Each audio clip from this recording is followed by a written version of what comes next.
진주시가 문화체육관광부에서 선정하는 대한민국 문화도시로 최종 지정됐습니다. 앞으로 3년 동안 국비 100억 원을 포함해 200억 원의 예산이 문화 분야에 투입되면서 문화사업과 양성과 국제협력 확대 등 다양한 효과들이 기대됩니다. 사천시와 민간기업이 함께 개발한 사천IC 복합유통상업단지가 모든 공사를 마치고 준공됐습니다. 절반 넘게의 분양 계약이 이뤄진 가운데 이르면 다음 달부터 건축 행위에 들어갈 예정입니다. 그동안 상대적으로 저작물이란 인식이 부족했던 안무 분야, 이를 극복하기 위한 시도가 이어지고 있는 가운데 한국저작권위원회도 안무 저작권 보호 장치 마련에 나섰습니다. 고수온 폐사부터 녹조, 벼멸구와 일소 피해까지 서부 경남은 올해 유난히 기후위기로 인한 상처가 컸습니다. 그 실태와 후속 대책을 살펴봅니다. 사천에서 10대 청소년이 또래 여성을 흉기로 숨지게 한 혐의로 경찰에 붙잡혔습니다. 강원도에 거주하는 피의자는 지난 25일 채팅 앱을 통해 알게 된 피해자를 만나기 앞서 흉기를 준비한 것으로 알려졌습니다. 시청자 여러분 안녕하십니까? SCS 뉴스인타임 시작합니다. 진주시가 문화체육관광부에서 선정하는 대한민국 문화도시로 최종 지정됐습니다. 문화사업과 양성은 물론 국제협력 확대로 지역경제 성장까지 꾀할 여러 사업들이 추진될 전망입니다. 김동엽 기자의 보도입니다. 진주시가 대한민국 문화도시에 이름을 올렸습니다. 지난 1월 예비사업 선정에 이어 문화도시심의위원회의 실적심사를 거쳐 최종 지정된 것. 이번에 선정된 지자체는 총 13곳으로 경남에선 진주와 함께 통영시가 선정됐습니다. 진주시는 빛 담은 문화도시라는 비전으로 K기업가 정신 등 지역의 정체성을 살린 특색 있는 콘텐츠 발굴 등이 높은 평가를 받은 것으로 알려졌습니다. 문화예술을 기반으로 산업 성장을 이끌고 서부 경남 전체를 아우르는 문화관광 생태계를 조성한다는 계획인데 오는 2027년까지 관련 사업들이 본격적으로 추진됩니다.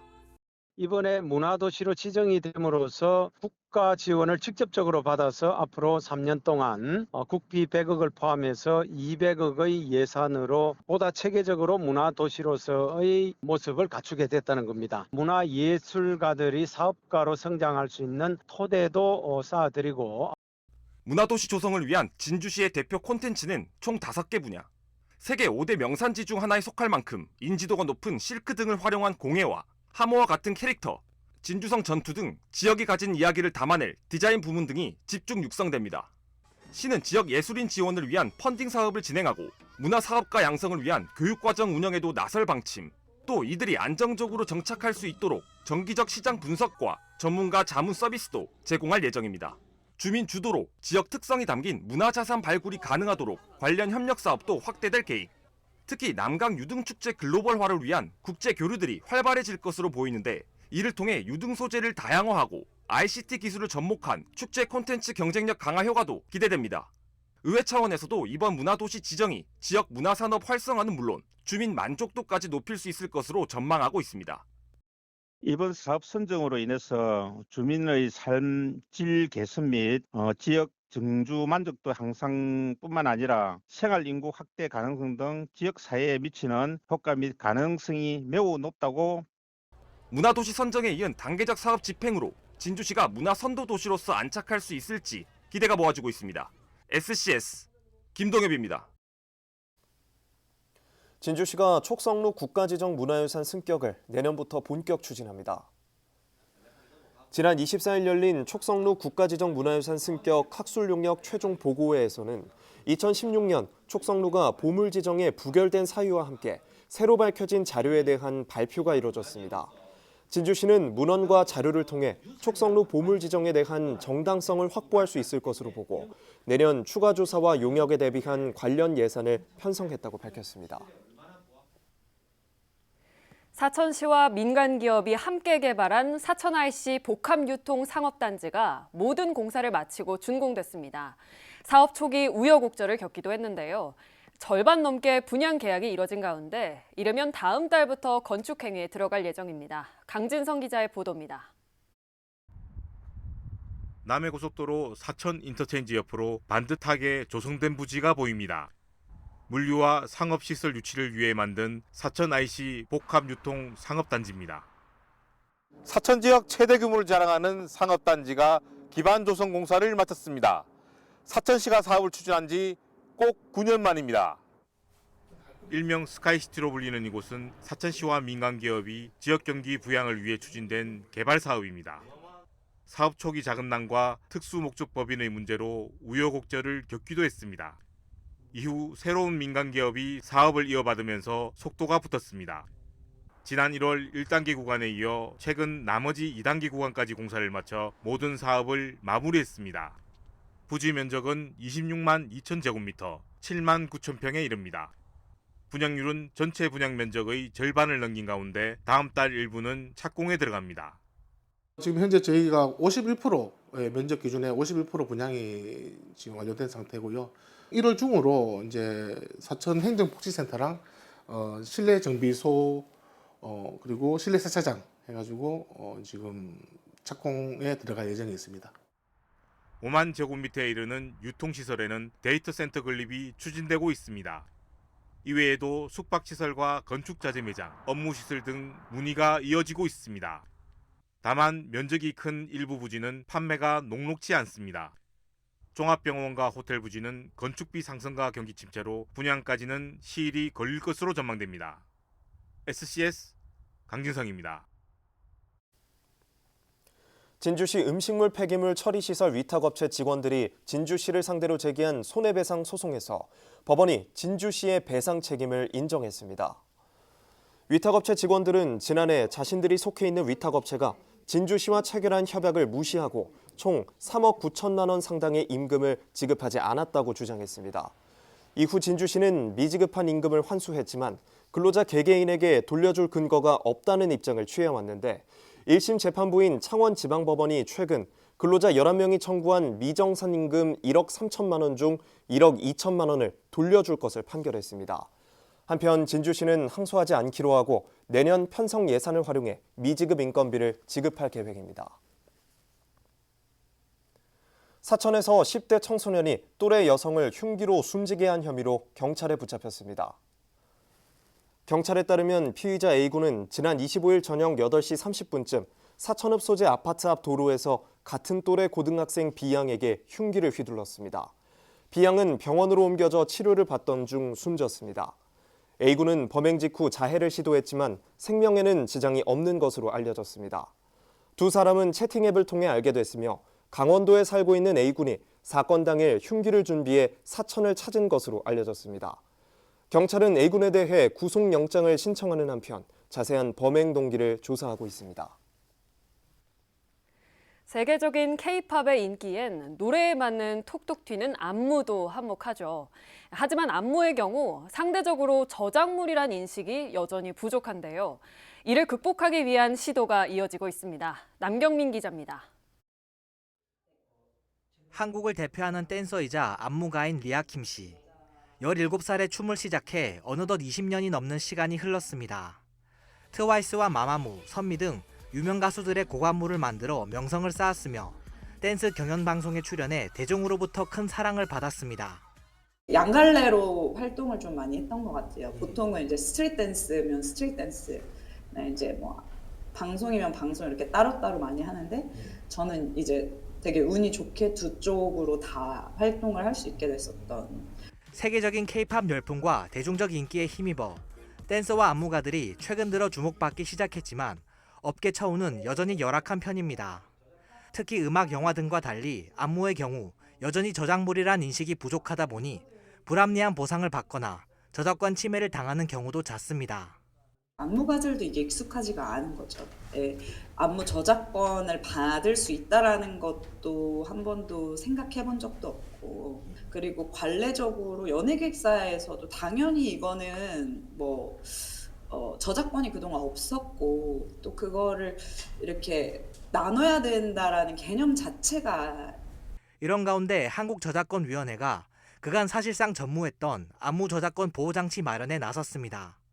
연구를 통해 다소 모호했던 안무와 무용의 개념을 재정립하고 안무 저작자 결정 방법을 제시한 겁니다.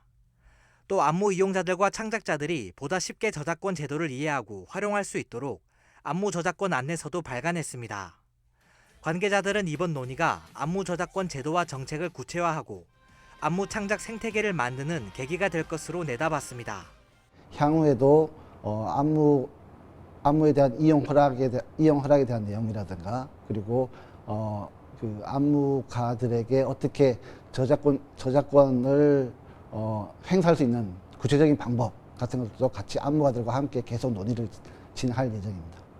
안무가 성명 표시권과 자유이용 허락 표시제 등 아직 논의할 사항들이 많이 남아있는 안무 저작권, K안무 저변 확대와 창작자들의 권리 확보를 위해 보다 많은 관심이 필요해 보입니다.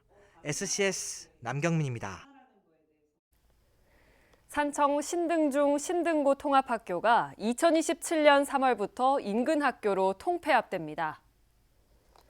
경남도 교육청은 신등중 고등학교의 학생 수가 지속 감소해 신등중을 단성중으로, 신등고를 단성고로 각각 통폐합을 추진하게 됐다고 밝혔습니다. 통폐합 절차는 향후 20일간 행정 예고를 거쳐 마무리할 계획입니다. 한편 도교육청이 4개 학교 학부모와 예비 학부모 대상 설문조사를 실시한 결과 중고등학교 모두 80% 넘게 통폐합에 찬성했습니다. 진주시가 정년퇴직 예정 등의 사유로 결원이 예상되는 공무직 근로자 16명에 대해 공개 채용을 실시합니다. 채용 분야는 환경공무직과 조리원, 청소원, 도로보수원 등 10개 직종이며 원서 접수는 2025년 1월 6일부터 8일까지 사흘 동안 진행됩니다. 진주시는 서류 전형과 필기시험, 체력검정, 면접 등을 거쳐 2025년 3월 4일 최종 합격자를 발표할 예정입니다.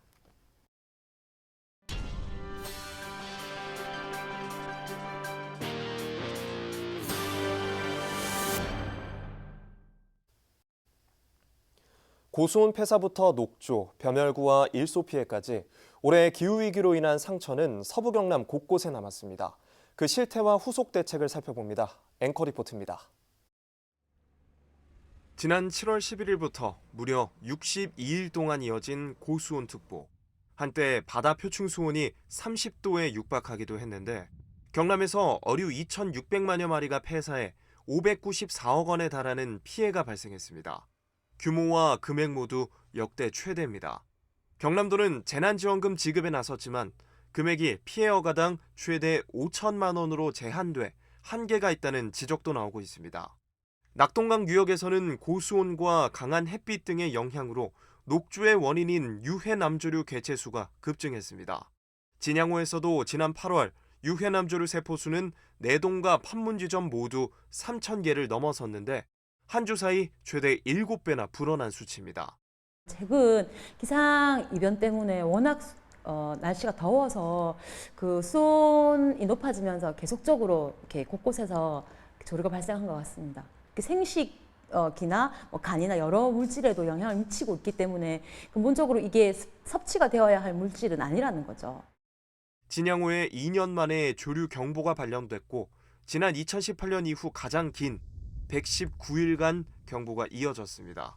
정부와 경남도는 국가녹조대응센터 설립을 대책으로 추진하고 있는데 환경단체에서는 낙동강 보호 수문 개방으로 강의 흐름을 되돌리는 것만이 해결책이라며 반발하고 있습니다. 육지에서는 볏대 아랫부분 즈백을 빨아먹으며 기생하는 벼멸구로 인한 피해가 심각했습니다. 특히 경남에서는 하동과 산청이 각각 504만여 제곱미터와 206만 제곱미터로 피해 면적이 컸습니다. 정부는 경남 벼멸구 피해를 농업재해로 인정하고 재난지원금을 지급하기로 했습니다. 경남에서 벼멸구 피해 관련 직접적 경제 지원은 이번이 처음입니다. 진주와 하동의 배 농가에서는 뜨거운 햇볕에 과실 표면이 타는 일소 피해가 발생했습니다. 하루에 80% 정도 나오는 때도 있고요. 작년에도 조금씩 있기는 있었어요. 해가 갈수록 많더라고. 근데 올해는 바짝 더 많아요. 이 같은 피해는 배 생산량 감소로 이어졌고 정부는 설 명절 대비 안정적 공급 지원에 나섰습니다. 일상화된 이상기후로 다양한 분야에서 이처럼 예측을 뛰어넘는 피해가 불가피한 현재 전문가들은 정부와 시민 모두가 기후위기를 생존 문제로 여기고 사전 대책 마련에 온 힘을 집중해야 한다고 말합니다. SCS 김현준입니다. 진주시 진성면의 경남도교육청 과학교육원 내 용광류 발자국 화석에 경상공룡 발자국이라는 새 이름이 붙여졌습니다. 이곳에서 발견된 목긴 초식공룡 발자국의 기존 명칭은 브론토포두스 펜타닥틸루스였지만 이번에 경상사우로푸스 펜타닥틸루스로 새롭게 변경됐습니다. 경상사우로푸스라는 명칭은 공동연구자인 진주교대 김경수 교수가 제안한 것으로 김 교수는 경상도 지역에 살았던 용광류 공룡 발자국이라는 의미를 담고 있다고 설명했습니다. 국민의힘 서천호 의원이 행정안전부로부터 사천남해 하동 지역 현안 사업에 사용될 2024년 하반기 특별교부세 54억 원을 확보했다고 밝혔습니다. 이번에 확보된 사업은 사천강 보행로 및 옹벽 조성과 남해군 방파제 설치, 하동군 파크골프장 조성 등 7개 사업입니다. 앞서 서 의원은 상반기 41억 원의 교부세를 포함해 올해에만 100억 원이 넘는 현안 사업 예산을 확보했습니다. 하동군이 2025년 입학 축하 장학금을 지역사랑 상품권으로 지급합니다. 군은 교육 지원과 지역 경제 활성화 효과를 고려해 이 같은 결정을 내렸다면서 지역 초중고등학교 입학생들에게 30만 원과 50만 원, 100만 원의 상품권을 각각 지급할 예정이라고 밝혔습니다. 남해군이 창생 플랫폼에서 민생정책 간담회를 열었습니다. 상공협의회와 소상공인연합회 대표들이 참석한 이번 간담회는 소상공인과 기업인들을 위한 정책 지원 방안 마련을 위해 진행됐습니다.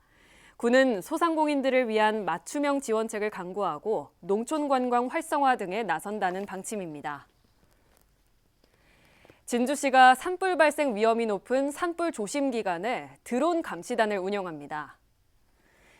산불 드론 감시단은 초경량 비행장치 조종자 자격을 보유한 산림과 공무원 6명으로 구성돼 있으며 드론 5대가 활용됩니다.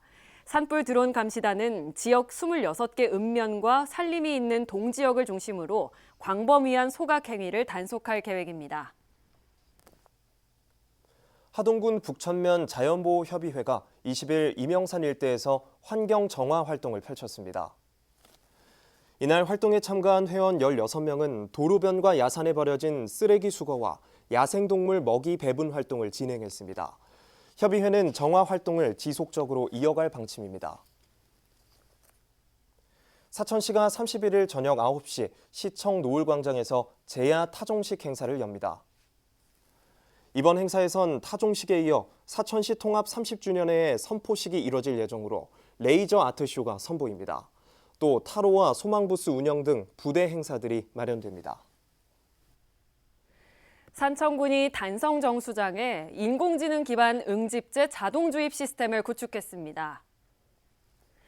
AI 응집제 자동주입 시스템은 탁도와 pH 등 원수 수질과 유입량에 따라 최적 응집제 양을 주입해 수돗물 품질 향상과 유지관리 비용 절감을 돕는 기술입니다. 산청군은 지난 9월부터 해당 시스템을 운영한 결과 지난해 같은 기간보다 응집제 약품량이 약 30% 줄었다고 밝혔습니다.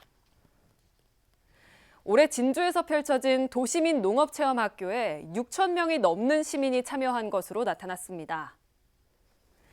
반려식물 만들기와 원예, 스마트 온실 견학 등 다양한 프로그램으로 구성된 도시민 농업체험학교는 올해 6,011명이 참여해 지난해 대비 900여 명 늘었습니다. 농업체험학교는 내년 2월 진주시 통합 예약 시스템을 통해 신청을 받아 3월부터 운영될 예정입니다. 진주시 농업기술센터는 이와 함께 총 449획으로 조성된 올해 시민 텃밭도 12월 31일 폐장된다고 밝혔습니다.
사진으로 보는 날씨입니다.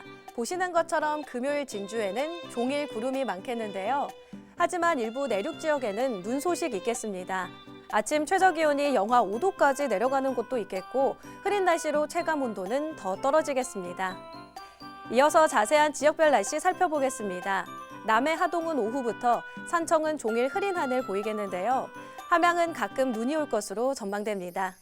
아침 최저 기온은 진주 영하 5도, 사청 영하 3도로 출발해 한낮에는 4도에서 7도 분포 보이겠습니다. 전국 날씨입니다. 세종, 광주, 제주는 오전에 흐리다가 오후에 눈비 소식 있겠는데요. 아침 최저 기온은 세종 영하 6도, 광주 영하 1도로 출발하겠고 부산의 한낮 최고 기온은 5도 예상됩니다. 남해 동부 앞바다도 종일 구름 많겠는데요. 물결은 비교적 잔잔하게 일겠고 바람은 강하게 불겠습니다. 이어서 삼천포 기준 조석표 살펴보겠습니다. 물때는 내물, 만조 시각은 저녁 6시 37분, 간조 시각은 낮 12시 58분 예상됩니다. 사천공항 날씨 정보입니다. 금요일 오전 9시 기준 구름 조금 보이겠는데요. 우리 지역에서 서울 김포로 가는 첫 번째 항공편은 오전 10시 55분 예정돼 있습니다. 자세한 사항은 사천공항 홈페이지를 확인하시기 바랍니다. 이어서 삼천포 여객 운항 정보입니다. 제주도에서 삼천포로 오는 배는 오후 2시 30분에 출발 예정입니다. 주간 날씨입니다. 토요일 오후부터 흐리다가 일요일 오후부터는 다시 맑은 하늘 예상되는데요. 비 소식도 없어 옷 따뜻하게 챙겨 입으시고 2024년의 마지막 주말 외출하셔도 좋겠습니다. 지금까지 기상정보였습니다.